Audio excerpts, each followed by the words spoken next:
Oke baik, Assalamualaikum warahmatullahi wabarakatuh. Halo teman-teman, apa kabar? Jadi kembali lagi bertemu dengan saya Ajbar di sini. Jadi cukup luar biasa teman-teman. Di video kita kali ini kita akan membahas, karena memang banyak pertanyaan-pertanyaan masuk di akun saya, di Facebook, di YouTube maupun di WA saya. Banyak yang bertanya, Bang, apa sih tujuan kuliah, apa enaknya kuliah dan lain sebagainya, apa enaknya menjadi mahasiswa. Jadi teman-teman, di sini saya akan mencoba menjawab berdasarkan pengetahuan saya dan kemampuan saya, teman-teman. Jadi buat teman-teman juga, di sini saya bukan ahli dalam segala hal, tapi di sini saya akan mencoba menjawab sesuai dengan pertanyaan teman-teman, sesuai kemampuan saya. Oke teman-teman, saya mungkin aja langsung ya, tapi sebelum kita lanjut, untuk teman-teman yang baru saja menonton channel ini, ya pesan saja cuma satu, jangan lupa di subscribe channel ini teman-teman. Oke, saya langsung masuk di poin pertama ya. Tapi sebelum teman-teman, jangan di skip video ini, karena kalau teman-teman skip, teman-teman tidak akan mengetahui beberapa poin yang harus teman-teman ketahui dari pembahasan saya ini. Oke teman-teman, kita akan masuk kepada pembahasan awal kita tadi, tujuan kuliah poin pertama. Teman-teman jangan di skip ya, tentu poin 1 sampai poin akhir ini adalah satu kesatuan yang harus teman-teman ketahui, mulai dari mahasiswa aktif maupun mahasiswa yang sudah lama dan lain sebagainya. Dan lebih-lebih untuk teman-teman calon mahasiswa ini harus tahu.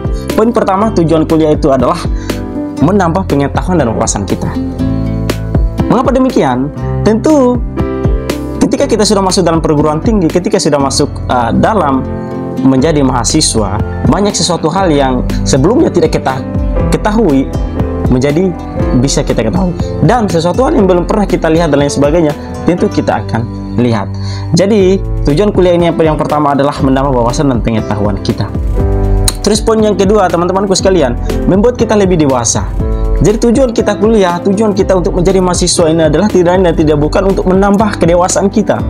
Jadi tolak ukur kedewasaan ini teman-temanku sekalian bukan dilihat dari seberapa tuanya kita, seberapa dewasa seseorang diukur dari sikap, perilaku, dan bagaimana dia mampu beradaptasi terhadap situasi dan kondisi. Dalam artian dia harus menempatkan diri pada tempatnya. Ketika seorang mahasiswa sudah masuk dalam perguruan tinggi dan memahami tujuan dia masuk dalam perguruan tinggi dan tujuan kuliah ini, teman-teman yakin dan percaya secara tidak langsung dia lebih dewasa dari sebelumnya, yaitu dia bisa menempatkan diri pada tempatnya, cara sikap berbicara, tingkah laku dan lain sebagainya lebih dewasa. Oke, itu poin kedua ya teman-teman. Kita lanjut kepada poin ketiga, adalah memperbanyak teman yang berkualitas. Jadi tentu kenapa demikian, memperbanyak teman yang berkualitas bukan berarti kita tidak masuk dalam perguruan tinggi tidak memiliki teman.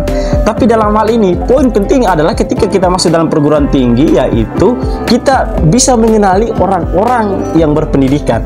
Dalam artian orang-orang yang paham, orang-orang yang memang memiliki potensi-potensi dari cara berpikir, potensi-potensi dari banyak-banyak dari teman-teman instansi luar misalnya yang masuk ke dalam perguruan tinggi.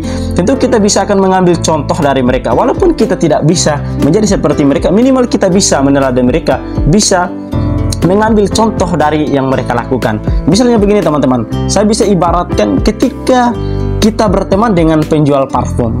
Walaupun kita tidak bisa memakaikan parfum itu teman-teman, minimal kita bisa mencium aroma parfum itu. Tapi ketika sebaliknya, ketika kita bergaul dengan orang perokok, walaupun kita tidak merokok teman-teman, minimal asapnya itu yang akan membunuh kita. Jadi kira-kira itu dari poin ketiga tujuan kuliah ini teman-teman, yaitu memperbanyak teman yang berkualitas. Dari dalam ruang lingkup akademisi kita bisa mengenal orang-orang yang akan bisa mendorong kita jauh lebih baik lagi. Itu poin ketiga teman-teman sekalian. Kita masuk kepada poin keempat, yaitu mempermudah kita mencari pekerjaan. Jadi ini sedikit kontroversial teman-teman. Jadi mungkin akan ada banyak pertanyaan yang masuk kepada saya. Berarti ketika kita tidak kuliah, ketika kita tidak menjadi mahasiswa, berarti kita akan sulit mendapatkan pekerjaan. Tentu ini menjadi pertanyaan juga banyak pihak. Mengapa demikian teman-teman? Apa perbedaannya orang yang kuliah dengan orang yang tidak kuliah mencari pekerjaan? Coba teman-teman pikirkan, apa perbedaannya?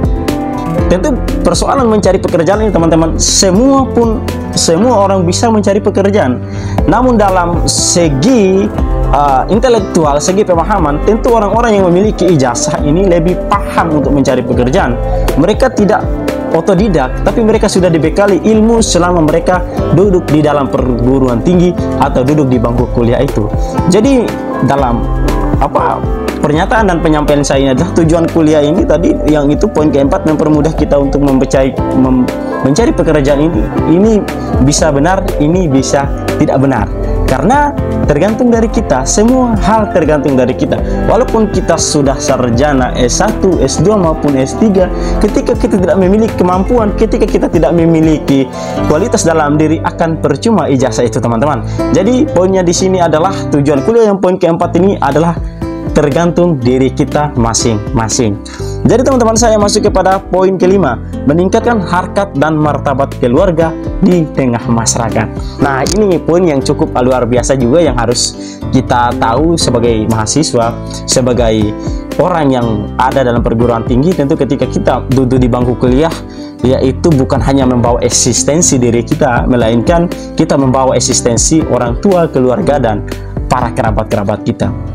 Jadi tentu ketika kita sudah menjadi mahasiswa, ketika kita sudah duduk dalam bangku kuliah, berada dalam perguruan tinggi, ini bisa mengangkat harkat dan martabat orang tua. Secara tidak langsung, teman-teman, orang tua kita akan bangga, orang tua kita akan mengatakan bahwa anak saya sudah kuliah. Ketika orang tua itu ada anaknya yang kuliah, masuk dalam perguruan tinggi, ataupun minimal mereka mampu menggiring anaknya untuk sekolah, orang tua itu kerap kali berkata begini, teman-teman, cukup saya yang menjadi buta huruf, cukup saya yang petani, kamu jangan. Itu akan menjadi kebanggaan tersendiri buat orang tua, teman-temanku sekalian. Terus poin selanjutnya adalah banyak hal lagi yang ingin saya bahas, namun berkaitan dengan ini poin yang selanjutnya ini adalah mempermudah kita untuk mencari jodoh. Jadi mungkin ini poin terakhir ya, mempermudah kita untuk mencari jodoh ini, karena begini, dalam kuliah juga, dalam ruang lingkup akademisi juga, tentu kita sadar banyak orang-orang yang akan kita temui, orang-orang baru. Tentu untuk kita juga sebagai mahasiswa dan lain sebagainya, ini untuk mempermudah kita untuk berkenalan dan lain sebagainya. Tapi poin terakhir ini, teman-teman, jangan ditiru, jangan kita pakai, karena memang ini adalah poin yang menurut saya ini bisa ya, bisa tidak. Jadi untuk teman-teman mungkin sampai di sini aja dulu video kita. Untuk teman-teman tetap dukung channel kita. Wassalamualaikum warahmatullahi wabarakatuh.